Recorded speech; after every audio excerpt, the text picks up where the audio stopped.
And this morning, we're sitting down live with Oklahoma Governor Kevin Stitt. We are checking in on topics including education and tribal jurisdiction. He joins us now live. We want to say good morning to you, Governor. Thank you so much for being here today. Thank you so much for having me. It's great to be here with you. Happy to have you. Let's get you on the show more often. I feel like we don't see you as often as we should. Let's talk about this here, tribal jurisdiction. I know you recently filed that emergency petition with the Oklahoma Supreme Court.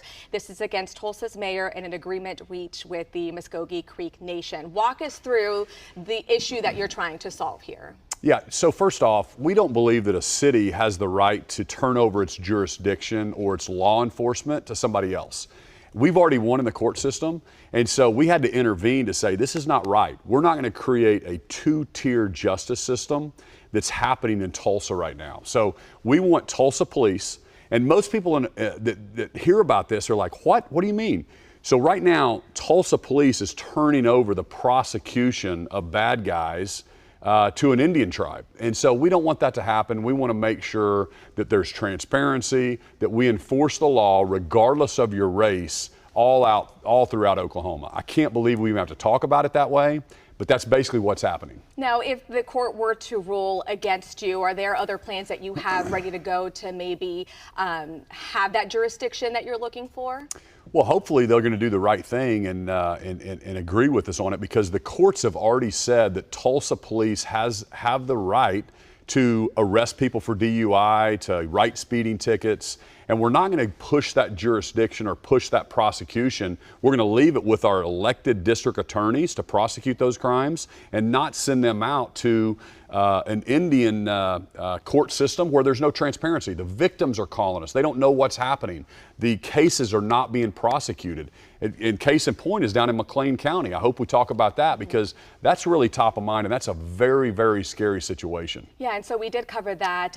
What are you looking at here as far as that McLean County case goes? What are you looking to address, and what are you hoping to see? Yeah, well, I mean, just do Oklahomans understand that? I mean, in McLean County, we arrested a bad guy.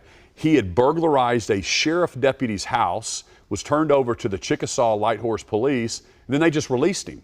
He comes back at 2 a.m. and sets that deputy sheriff's house on fire. This is a catch and release program. This is unbelievable. We believe in law and order in the state of Oklahoma, and as long as I'm governor, I'm going to protect law enforcement, protect the prosecution, the prosecutors to be able to do their job. That's all Oklahomans want. They want to live in safe communities, and for us to have a system based on race, it's ridiculous. Remember, I'm an Indian. Indians in Oklahoma look like me. And so we have law enforcement now having to ask, what race are you, depending on what your prosecution is going to be. It's unbelievable.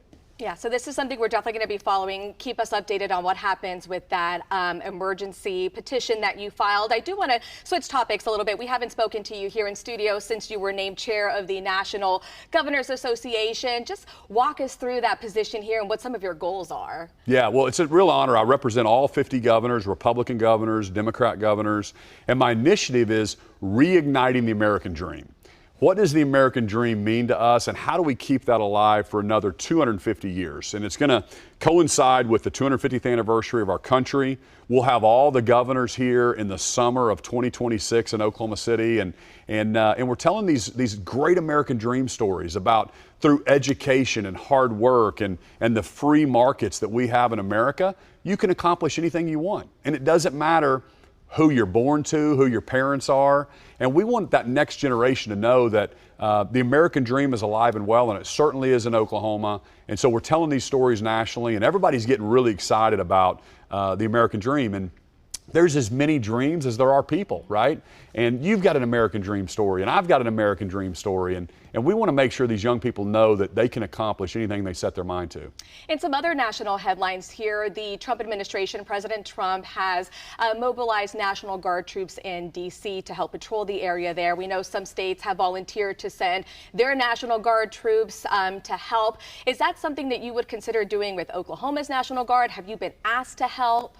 You know, I haven't been asked to help at this point. I think they're using states that are a little bit closer to proximity to D.C. We'd be willing to do it potentially. I always want to make sure that I protect Oklahoma taxpayers. We did send troops down to the border in Texas to help Governor Abbott during the Biden administration secure the southern border. So if the president calls on us and needs us to do something, we certainly would. But I applaud the president for really focusing on public safety. That's all really people want. We want to educate our kids. We want to live in safe communities. We want great health care. We want a great economy. And we need to make sure that we're focused on those things and we're holding people accountable when they break the law. And that's why the McLean County situation is so startling. That's why Tulsa, I'm really getting involved with that situation. The homelessness in Tulsa right now is out of control. I'm going to focus on some of that here in Oklahoma City. We're starting to see homeless pop up here in Oklahoma City, and we need to focus on these issues and make sure that we're getting people help they need. But we're also not letting people do drugs on the street. These encampments have got to go. We've got to make sure that we are protecting our city and our citizens. And going off of that, as the president talks about potentially sending National Guard troops to other cities, do you think that there could ever be a possibility of him sending troops anywhere here to Oklahoma? I don't think so, because I think if we aren't doing what we're supposed to, if crime's out of control, sure. That's why we have to focus on public safety in our state. But I know he's thinking about Chicago. That's a hot mess that's out of control. Washington, D.C. But the last time I was in D.C., you know what? I didn't see the homeless encampments that I saw in Tulsa when I was there last week. I mean, it is unbelievable. We have got to make sure that we're cleaning this up.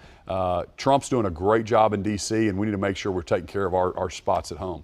And Governor, we are running out of time, but I do want to ask you just a quick question here about education in Oklahoma. I know you recently had a visit with the U.S. Secretary of Education, Linda McMahon. You made some comments about, maybe looking at the way Oklahoma selects their superintendent. As we kind of look at the current state of education in Oklahoma, ranked 50th, you did endorse Superintendent Walters during his campaign, saying that you believed that he would improve educational outcomes. Where do you stand now? Do you think that the superintendent's policies will at some point move Oklahoma in the right direction? First off, Oklahomans need to understand, in most states, the governor appoints their education head, right? In our state, it's separately elected.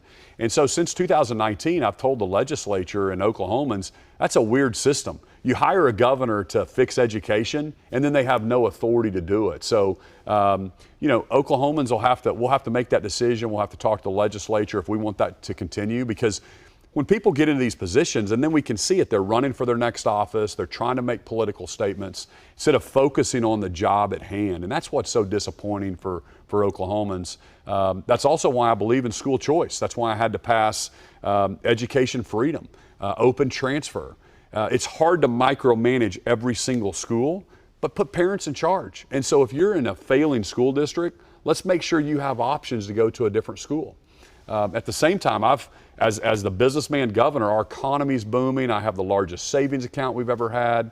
And I've put more money in education in my first 7 years than they did for 35 years before I got here. So we're going to continue to do that. We're going to continue to give teachers pay raises. And we're going to let's get back to focusing on the kids and giving them more options, parents more options. That's what we have to do, because education is probably the thing that most parents and most families in Oklahoma are concerned about. And it's just very disappointing where we're at right now. Okay. Governor Kevin Stitt, thank you so much for coming on. We appreciate you being here and hope to see you back here soon. Thank you.